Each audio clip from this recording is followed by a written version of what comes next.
In this recording, we'll be showing you how to import your old tool tables into the new tool tables. So let's first start by opening up my toolkit. If I go into my toolkit, you see right now I have several tools over here, but I'd like to import now quickly from a different tool table that we had from before. To import the tool, you'll note that we have several tabs down here. We have several import options also from different types of libraries. Let's first concentrate on bringing in from your old libraries. So if we go to the very bottom, we have here the option of import from machine tool set of libraries and CAM tool tables, what we had before.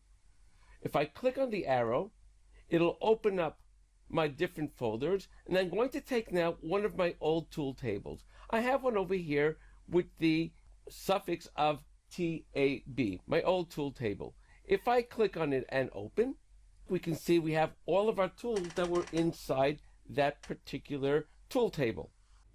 To import tools to my tool table, all I have to do is right click, and we have the option of mount to magazine spindle. In other words, to mount it to the actual machine that I'm working on right now. If I want to choose all of the tools, not just several tools, all I have to do is click select all, and then when I right click, I can choose again mount to magazine spindle. Clicking on that will import now all of the tools to that magazine spindle. I'll just exit, and you can see all of the tools now have been brought in to my particular project. One note should be taken into account when importing a tool. I'll go back to import.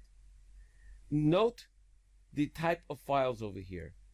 When we're importing from previous tool tables, they were known as TAB files.